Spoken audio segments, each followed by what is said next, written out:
안녕하세요. 백솔루션의 백종화입니다. 여러분의 하루는 어떠신가요? 우리는 대부분의 시간을 조직 안에서 다양한 사람들과 보내고 있습니다. 그리고 각자의 위치에서 각자의 일을 충실하게 해내고 있죠. 하지만 때론 일과 조직 문화 사이의 괴리감으로 인해 소갈이하며 고민하고 계신 분들도 많으실 겁니다. 지금 이 순간에도 나는 왜 연구를 하고 있을까? 나의 연구소는 왜 있어야 하는 곳이지? 이런 고민을 수없이 되뇌이고 있을 조직 구성원분들의 사연을 들어보며 그에 맞는 해결책을 찾아보는 시간을 갖도록 하겠습니다. 그런데 제 이야기를 들으실 때 한 가지만 꼭 기억해 주셨으면 좋겠습니다. 그것은 제 이야기가 절대 정답이 아니라는 것입니다. 정답을 알려주지 않는 사람이 그럼 왜 이 자리에 앉아 있을까요? 이유는 한 가지입니다.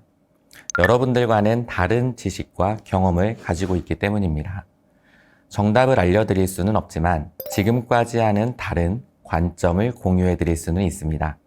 그래서 오늘 제가 드리는 의견들을 들어보시고 나만의 답을 스스로 찾아보셨으면 좋겠습니다.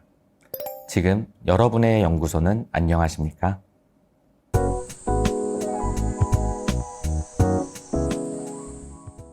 안녕하세요. 저는 요즘 입사한 젊은 세대 친구들을 대할 때 어려움이 많습니다.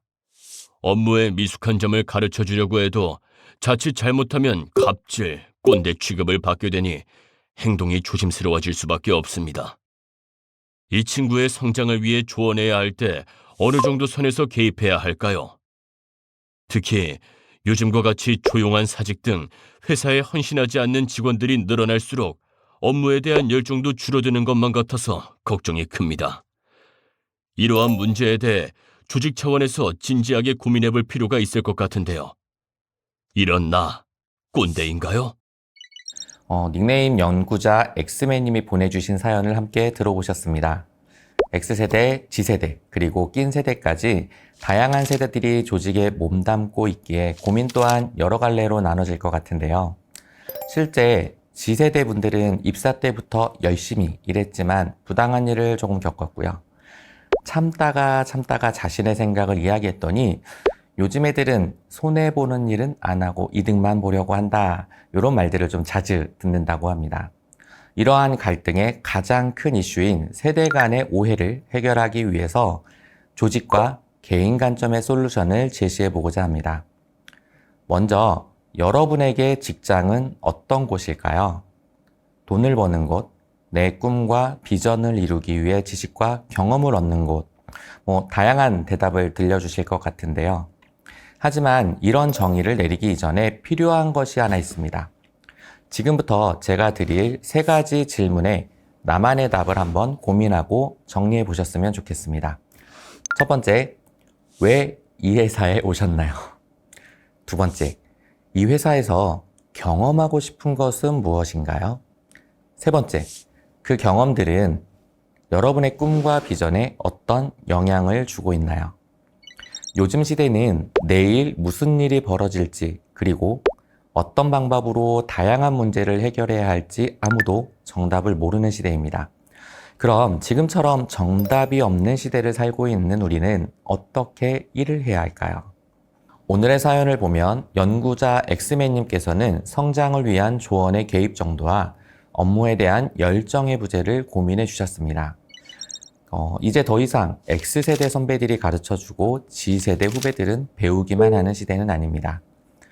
X세대는 내가 지금까지 쌓아온 경험을 통한 성공과 실패 사례를 동료들에게 공유하며 더 나은 대안을 찾는 대화를 시작해야 하고요. G세대는 남들과는 다른 다양한 관심과 IT 실력을 통해서 온라인상에서 학습한 새로운 지식, 기술들을 동료들에게 공유하는 것이 필요하죠.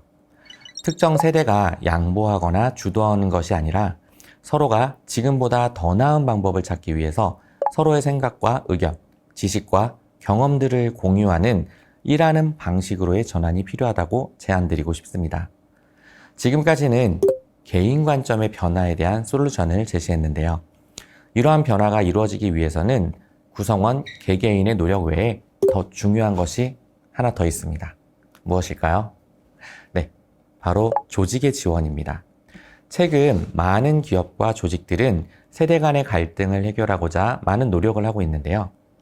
경력이나 나이가 어린 구성원이 자신보다 더 선배, 리더에게 지식과 경험을 공유하면서 새로운 관점을 알게 해주는 리버스 멘토링. 서로의 행동과 일하는 방식에 영향을 주는 성격을 파악하는 MBTI 워크샵을 팀 단위로 제공하는 회사들도 있습니다. 또 리더와 팀의 성장, 그리고 팀의 성공을 돕기 위해서 HR 비즈니스 파트너, HRBP라고 하는데요. 이런 직무가 생기기도 했습니다.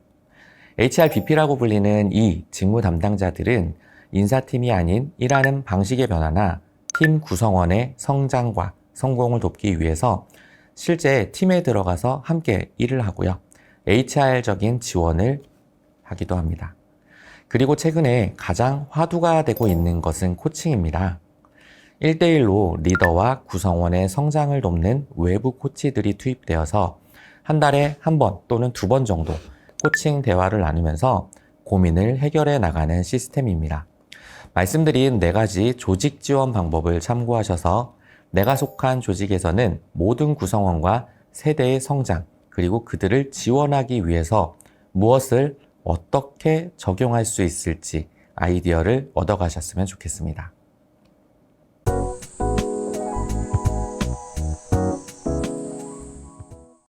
안녕하세요.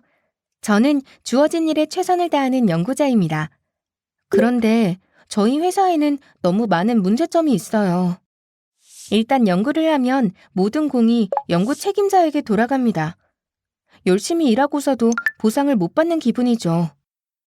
거기다 제 업무는 누구도 맡기 싫어해 어쩔 수 없이 제가 맡게 되었는데도 조직에서는 문제가 생기면 담당자인 저에게 책임을 전가해요. 인사평가는 더 문제입니다. MBO 방식을 활용하고 있는데 정성평가 비율을 높여 부서장에게 잘 보이는 사람이 더 좋은 평가를 받고 있죠. 거기다가 등급에 따른 마이너스 연봉 제도를 도입해 열심히 잘하는 사람마저 C 또는 D를 받는 경우가 생겨 직원들 사기를 꺾고 있어요. 업무를 해야 할 때는 잘한다고 칭찬하다 결국 인사평가는 C를 받게 되니 이 회사 이 정도면 퇴사하는 게 맞겠죠? 조직에서 가장 중요한 것은 누가 S급, A급 평가를 받는가라는 질문에 구성원들이 어떻게 이해하고 합의하고 있는가입니다. 또 그 질문에 대한 답에 대해서 조직이 구성원들에게 어떻게 행동하도록 시스템화되어 있는가, 이것을 정의해야 합니다. 그럼 지금부터 4가지 측면에서 대안을 공유해 드리겠습니다. 우리에게 필요한 방법이 무엇인지를 한번 찾아보시면 좋겠네요. 첫 번째, 리더가 준 평가 결과에 모두가 공감할 수 있어야 합니다. 조직에서 가장 좋은 평가를 받아야 하는 인재는 바로 조직 또는 동료들의 성공에 가장 큰 기여를 한 사람이어야 합니다. 누군가 좋은 평가를 받았다면 이에 대해 모두가 인정할 수 있어야 한다는 말입니다. 결국 평가에서도 가장 중요한 것은 리더가 어떤 평가 기준을 갖고 리더십을 발휘하는가입니다. 어떤 리더가 오더라도 동일한 평가 결과가 나올 수 있도록 구성원들의 임팩트를 기준으로 평가가 진행되도록 하는 것이죠. 두 번째는 변화와 혁신이 중요한 R&D 조직일수록 그에 맞는 성과관리 시스템의 변화가 필요하다라는 것입니다. 창의적인 방식으로 성과 창출을 만들어내야 하는 조직, 최근에 이런 기업들은 MBO보다 OKR을 주로 택하기도 합니다. OKR과 MBO의 중요한 차이점은 조직의 목표와 목적을 위해서 중요한 도전적인 목표를 설정해야 한다는 것, 그리고 100% 달성하지 않아도 괜찮다는 것입니다. 그리고 OKR이 제대로 작동하도록 성과에 대해서 인정, 칭찬, 그리고 피드백을 함께 수시로 제공하는 것이죠. 이 과정에서 구성원들에게 과업 수행의 주도권을 주게 되기도 합니다. 기술의 변화에 발빠른 대응이 필요한 R&D 조직에서는 MBO보다 이런 OKR 같은 성과관리 제도가 더 적합할 수도 있습니다. 세 번째는 진정한 핵심 인재란 무엇인지를 한번 회사에서 정의해 주셔야 합니다. 과거에는 목표와 성과를 달성하는 사람이 핵심 인재였다라면 지금은 도전하고 학습하면서 성장하는 사람을 핵심 인재로 여기고 있습니다. 더 어렵고 새로운 목표에 도전하는 인재, 성공과 실패 경험을 서로에게 빠르게 피드백하는 인재, 끊임없이 학습하며 동료의 성장을 돕는 인재, 이들이 그들에 해당합니다. 지금 우리 조직의 비전과 미션을 이루기 위해서 어떤 인재가 필요할까요? 이 부분을 고민해 보아야 할 때입니다. 마지막 솔루션은 직장인이 아닌 직업인으로 인정받자라는 것입니다. 지금까지의 해결 방법은 개인이 실행하기보다 조직 관점에서 실행해야 되는 이슈들이었습니다. 그래서 좀 어렵게 느껴지시죠? 그렇다고 좌절해서는 안 됩니다. 중요한 것은 회사가 어떤 곳인가와 상관없어요. 내가 성과와 나의 성장을 만들어가는 나만의 일을 찾는 것이 중요할 뿐입니다. 그 일은 내가 가장 큰 퍼포먼스를 낼 수 있어야 하고요.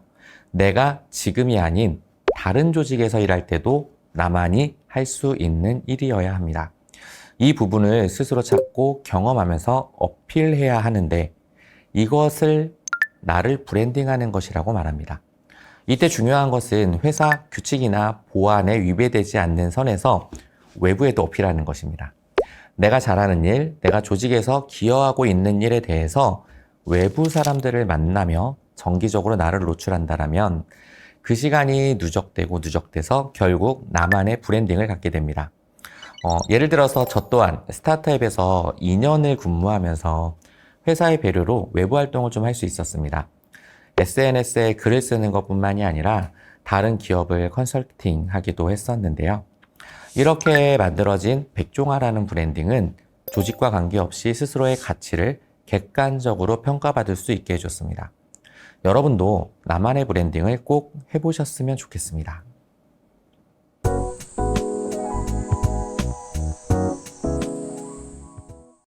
안녕하세요. 저는 최근 팀장으로 임명되었습니다. 제가 팀원일 때 봤던 일을 하지 않는 팀장의 모습이 싫었기에 그런 팀장이 되지 않으려 노력했는데요. 그러다 보니 업무가 너무 많아 버겁고 부서원들 간 업무 배치도 너무 어려워졌습니다. 일을 못하는 직원을 잘못 지도했다가는 갑질로 신고당하는 게 아닌가 두렵기도 하고, 그렇다고 일 잘하는 직원에게만 업무를 맡기려니 그 사람이 번아웃이 오지는 않을까 고민이 많습니다. 저는 어떻게 해야 할까요? 조직에서 리더는 정말 중요합니다. 그래서 조직은 긍정적인 영향을 미치는 좋은 리더를 선발해야 하고요. 그들의 성장을 기회를 줘야 하고요. 또 개인은 좋은 리더가 되기 위해서 노력해야 됩니다. 이 상황에서는 두 가지 질문을 한번 먼저 생각해 볼 수 있을 것 같아요. 첫 번째, 우리 회사에서 리더의 역할은 무엇일까요? 조직은 리더에게 기대하는 역할을 명확하게 부여합니다. 예를 들어서 성과를 달성하도록 한다거나 구성원들에게 피드백을 솔직하게 전달해야 한다거나 또는 동기부여를 위해서 인정과 칭찬을 한다. 구성원들이 스스로 의사결정을 할 수 있도록 내부와 외부 정보를 공유하고 그들의 성장을 돕는다. 이런 것들이 조직에서 리더에게 부여하는 역할입니다. 리더의 행동은 긍정적이든 부정적이든 팀원들에게 영향을 미칠 수밖에 없습니다. 그러므로 조직에서 리더에게 요구하는 명확한 역할이 무엇인지를 먼저 고민해 봐야 합니다. 두 번째는 어떤 리더로 기억되고 싶으세요? 리더는 팀원 개개인의 다양성에 맞춘 리더십이 필요합니다. 그래서 구성원들을 이해해야 하고 다양한 리더십을 알고 있어야 합니다.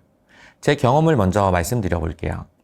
저는 처음 팀장이 되었을 때 팀원을 배려하는 마음이 좀 많았습니다. 그렇게 업무를 좀 마무리했었는데요. 야근, 주말, 이런 근무들도 저 혼자 있었습니다. 팀원들은 퇴근시키고요. 그런데 더 어려운 일을 하면서 빠르게 성장하고 싶어 했던 A라는 팀원은요, 제 리더십에 불만을 가지고 있었습니다. 제가 어려운 과업을 주지 않고 어려운 일은 그냥 제가 다 혼자 처리하니까 그것 때문에 불만을 갖더라고요. 그런데 또 다른 팀원이었던 B는 제가 마무리해주고 보완해주는 걸 너무 좋아하더라고요. 나중에 알고 보니까 B는 어려운 일보다 자신이 잘할 수 있는 일을 조금 더 안정적으로 하고 싶어 했었습니다. 두 명의 팀원이 팀장인 저에게 서로 다른 기대를 하고 있었잖아요. 그런데 저는 한 가지의 리더십만으로 그들을 대하고 있었던 것이었습니다. 아마 질문을 주신 리세편살 님도 저와 비슷한 상황일 것 같습니다. 팀원이 10명이라면 리더는 10가지의 리더십을 사용할 수 있어야 합니다. 그만큼 요즘 구성원들은 나에게 다양한 요구를 합니다. 그러니까 시간을 갖고 그들의 이야기를 들어보는 것, 이거 한번 해보면 어떨까요? 만약 도전적인 과업 수행을 원하는 구성원이 있다면 해보지 않았던 과업, 어려운 과업을 할 수 있게 지원해 주고요. 안정적으로 자신이 잘할 수 있는 과업에 집중하고 싶어하는 팀원에게는 그런 역할을 한번 부여하는 것입니다. 물론 팀원 모두에게 맞추라는 의미는 절대 아닙니다. 가장 중요한 것, 리더에게 가장 중요한 것은 팀의 목표와 목적을 이루는 것입니다. 리더는 자신의 성과가 아니라 팀원들의 성장과 성과를 도울 수 있어야 됩니다. 그리고 리더와 동료들은 함께 팀의 목표와 목적에 자신의 과업을 얼라인시키고 자신의 지식과 경험을 공유하면서 나 스스로를 브랜딩해야 하고요.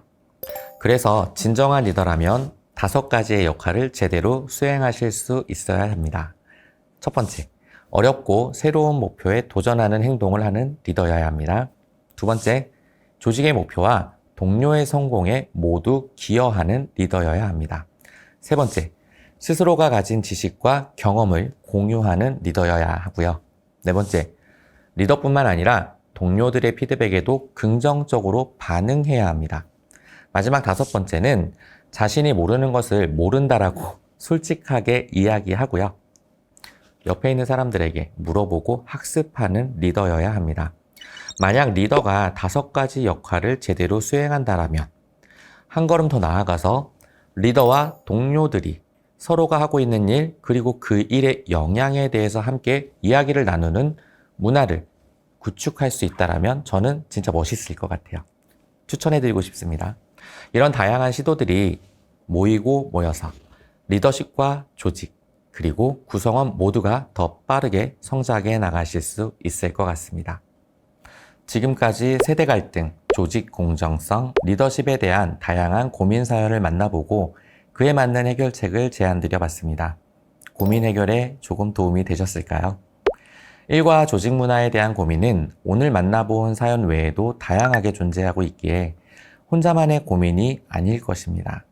그렇기 때문에 이번 시간이 여러분이 공감할 수 있고 해결의 실마리를 찾게 되는 뜻깊은 시간이 되었기를 바라봅니다. 함께 해주셔서 감사합니다.